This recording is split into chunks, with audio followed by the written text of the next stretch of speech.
Is the camera waggling around? It is. Hold on.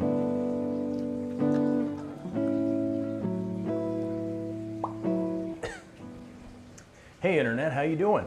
All right, last week we talked about the 240-gallon aquarium here and how we've been kind of going through an algae battle and stuff like that. As I mentioned, we've got a baby and it's late night right now because there's not a whole lot of time in the day to get all this kind of stuff done, so we're out here late night in the old fish room. That's not the worst thing. Lose a couple hours of sleep.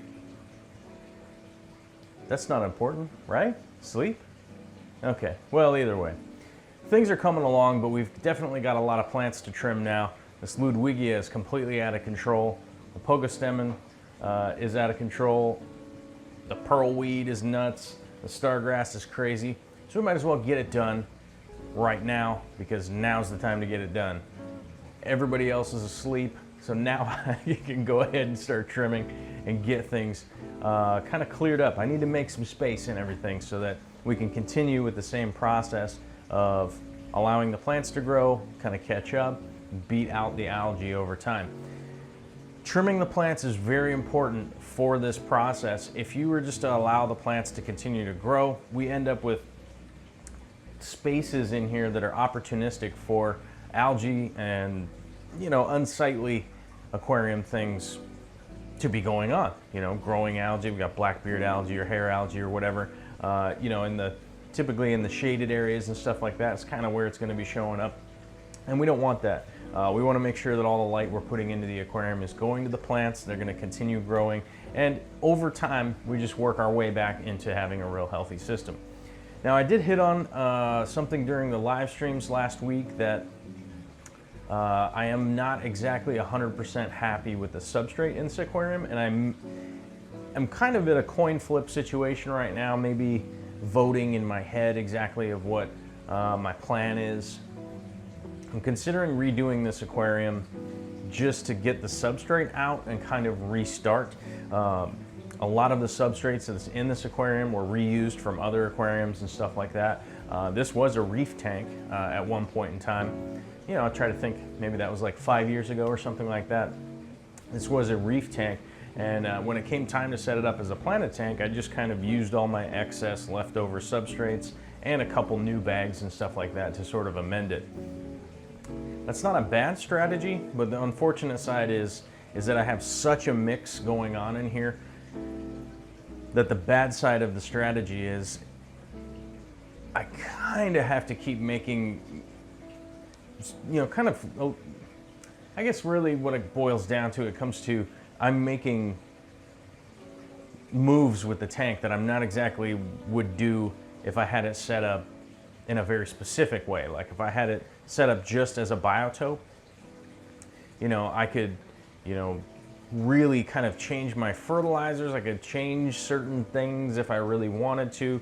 As you guys know, I basically, the only fertilizers I use now are Easy Green, and I just got some Easy Iron in because I want to amend the iron a little bit. My red plants probably need it.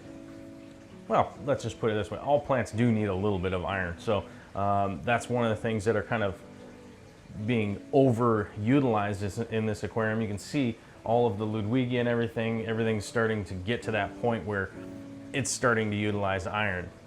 If we trim it back down, we'll get some more of that bright green that we're kind of looking for in here. And then the red and bronze will come back as it starts to grow bigger again. The Ludwigia is quite large right now, and that will ultimately cause a big problem down the road. Trimming these plants is important because we are sustaining them in sort of spring. You know, we're sort of just sustaining them all the time in spring or summer, whichever, you know, however you want to look at it. We're just sustaining them in that, and we're never really letting them winter or die off or grow back and stuff like that. So it is up to us to trim them in order to keep them looking nice, growing healthy, and doing what we want them to do. And to come back on topic, I think that I may want to kind of biotope this a little bit. And I think the best thing to do with that might be just to swap the whole situation out. Now, I am committed to just running this for like the next month or two in the, I wouldn't say experiment, but just the ongoing progress reports that I would like to get out to you guys, so you guys can actually see what it's like to kind of just keep going and keep going and keep going with the aquarium, even though it is fairly overrun, has a lot of algae, and it has had some issues and stuff because of neglect. Those of you that have been following on Instagram know that I posted today a lot of the shrimp and stuff that do live in the sump in this aquarium. I basically cull most of the males. So what I do is I actually go through the sump and kind of bait them with a little bit of shrimp food, and then I catch a lot of the males, move them back up to the top, the display portion of the tank, for the puffers that are in here, along with you know, some ram's horn snails and some Malaysian trumpet snails and things like that. I still, to this day, have not directly fed the, I'm probably saying this wrong.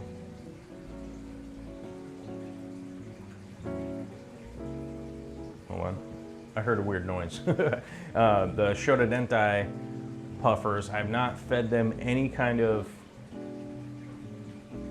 like frozen food or anything like that. I've fed them a couple of rabbit snails, ram's horn snails and stuff like that, but I've just been allowing the ecosystem to kind of live, and all three of them are doing fantastically. Of course, right now they're probably hiding out because they think it's nighttime. Probably just their internal clock has got them just kind of chilling.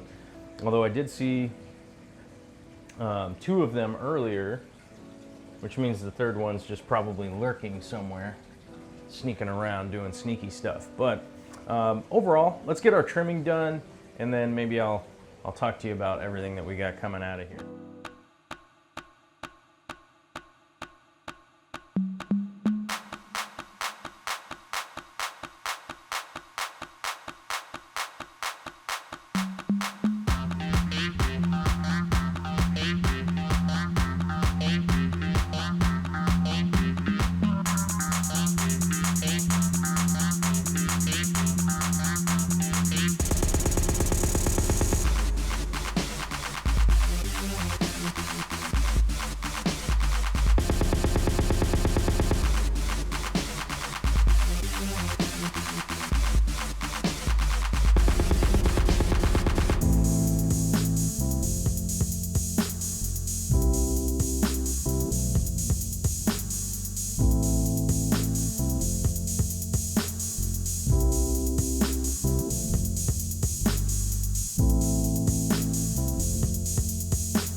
Okay guys, I didn't really get as much done as I wanted, but the progress shall continue. So if you want to keep tabs on this little project right here amongst all the other projects I got going on, just subscribe, all that kind of stuff. You know the drill.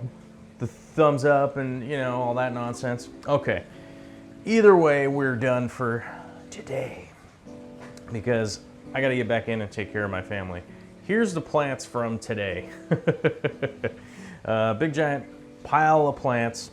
As I said, gonna get fed to the chickens, so I'll put them out there for the chickens and they'll get to them in the morning. It's plenty wet outside, so it's not like they're gonna dry out. You can see this giant pile of Ludwigia I got right here. Definitely had to knock it down. We've got some low area now. It had just gotten way too tall. It's getting too tall.